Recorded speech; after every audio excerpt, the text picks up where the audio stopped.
Hey guys! Bienvenue dans ce jour 2 du mois de janvier.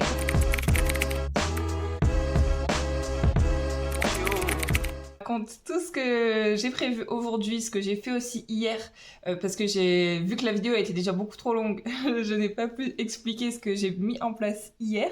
Déjà dans un premier temps, je vous présente mon bingo. J'ai écrit bingo comme ça dans le fond avec la janvier, parce que peut-être j'en referai un plus tard.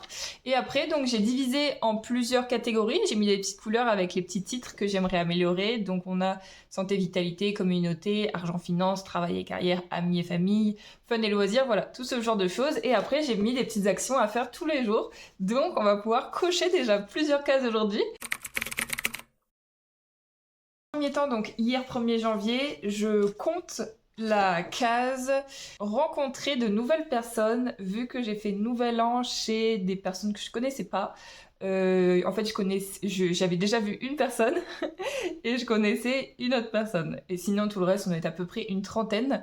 Et donc, ça s'est super bien passé. J'ai pas fait de vidéo, je voulais vraiment profiter vraiment du moment. Mais c'était trop drôle parce que tout le monde disait que j'avais un accent, mais un accent. Donc, dites-moi dans les commentaires si je vous trouvez que j'ai un accent et de où.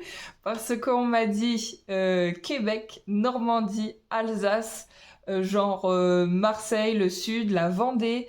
On m'a dit aussi peut-être l'Allemagne ou alors Espagne, Italie. Voilà. Donc je vous laisse me dire et puis je vous dirai la réponse du coup d'où je viens exactement et d'où mes parents viennent dans la prochaine vidéo. Ça pourrait être marrant.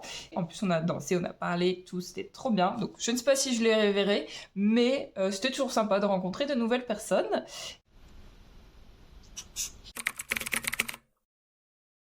Et une deuxième case que nous allons cocher aujourd'hui, c'est amis et famille, consolider des liens forts et amicaux, parce que depuis que c'est toujours été facile pour moi d'avoir des amis avec des liens forts, surtout quand j'étais en cours, vu qu'on se voyait vraiment tous les jours, on travaillait ensemble, donc on se voyait le week-end, on se voyait souvent pendant les vacances, donc franchement c'était génial, sauf que malheureusement, il y a eu la période Covid. Tous les liens se sont un petit peu coupés, vu qu'on ne pouvait plus vraiment se voir, les visios et puis les messages, au bout d'un moment, on sature.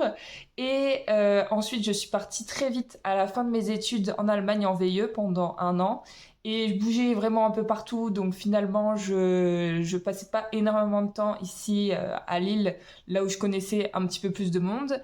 Et quand je suis revenue, finalement, je suis devenue auto-entrepreneur et puis je suis partie pendant 1 an un peu à vadrouiller partout à l'étranger. Donc forcément, c'était pas évident pour garder des liens. Et c'est que depuis très récemment que je commence à recréer du lien, à retrouver un lien social. Et j'ai vraiment beaucoup plus créé un lien fort avec une copine que j'ai rencontrée au lycée qui s'appelle Agnès, que vous connaissez peut-être déjà parce que j'ai déjà tourné quelques vidéos sur sa chaîne. Aujourd'hui, j'aimerais lui écrire une petite lettre pour la remercier de son amitié, du fait que je puisse vraiment parler à corps ouvert avec elle et qu'elle sache m'écouter, elle sache me conseiller. Ça me fait vraiment super plaisir. Et puis le fait de la voir régulièrement et puis surtout en physique, c'est encore mieux. Je vais pas m'étendre sur sa vie, mais le fait, et ça je m'en suis rendu compte, le fait que on ait vécu des choses un petit peu différentes de la société, notamment des choses qui sont un peu tabous. Ça m'a fait du bien vraiment de parler avec elle, parce que c'est ce genre de choses qu'elle a vécu. Et ça me fait du bien de parler avec des gens qui connaissent, qui ont vécu en fait ce que moi je suis en train de vivre, et même ou alors qui sont en train de vivre ce que je suis en train de vivre, des choses qui sont pas forcément ultra drôles, ultra sympas. Et du coup, ça me fait du bien. Et j'ai vraiment envie de lui faire une petite lettre. Donc, faut savoir que moi, j'adore écrire des lettres. J'ai tout ça de papier à lettres. J'ai choisi un petit papier trop mignon avec marqué ça dessus. C'est pas mignon tout ce que je te dis. Voilà, je trouve que c'est vraiment le papier à lettres adapté. Et je vais aussi rajouter, parce que c'est toujours sympa, des petites cannes à sucre. Donc soit à manger ou à sucer comme ça, ou soit à mettre dans le chocolat chaud. J'espère que ça va lui faire plaisir. Je vous dirai sa réaction dans la prochaine vidéo.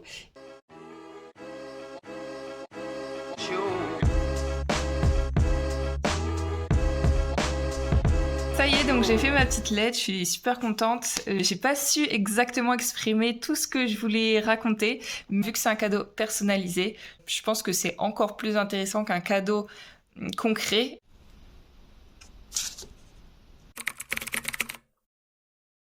Et voilà, donc ça y est, j'ai créé le groupe de motivation dont je parlais dans la vidéo d'hier. Je l'ai fait sur Slack, mais c'est vrai que là, on vient de me dire, ça aurait peut-être été plus sympa de le faire sur Discord, vu qu'il y a déjà des canaux pour pouvoir faire des visios. Mais bon, on va dire que ça ira comme ça. Je vais vous montrer un petit peu le déroulé, comment j'ai préparé le groupe, et j'imagine qu'on va rajouter aussi d'autres canaux en fonction des besoins, etc. Pour pouvoir se motiver le mieux possible. Voilà à quoi ça ressemble la plateforme. J'aime bien Slack parce qu'on peut le mettre sous forme de canaux, ce qu'on peut faire aussi sur Discord, mais c'est vrai que j'y avais pas pensé. Donc là, on a général. Le but de ce canal, c'est donc de discuter un petit peu de tous les jours, de nos difficultés, de nos victoires, pour se motiver, etc. Objectif 2024 pour pouvoir annoncer ses objectifs annuels. Je vais rajouter aussi ma vidéo d'hier parce que je pense qu'elle pourrait être vraiment intéressante s'ils l'ont pas encore vue. Janvier pour mettre les objectifs du mois de janvier et pour y revenir à la fin du mois pour pouvoir voir si on a bien tout fait. Et après, objectif semaine, c'est ça qui va être un petit peu intéressant, c'est de pouvoir poser les intentions soit le dimanche soir, soit le lundi pour pouvoir nous motiver, pour pouvoir nous guider, et après de revenir avec dessus la semaine d'après pour faire le bilan et voir si on peut améliorer des choses. Et entre-temps, du coup, on sera sur le général où je proposerai peut-être des lives pour travailler, petites astuces pour pouvoir s'améliorer au quotidien, plus des connaissances sur la motivation, etc.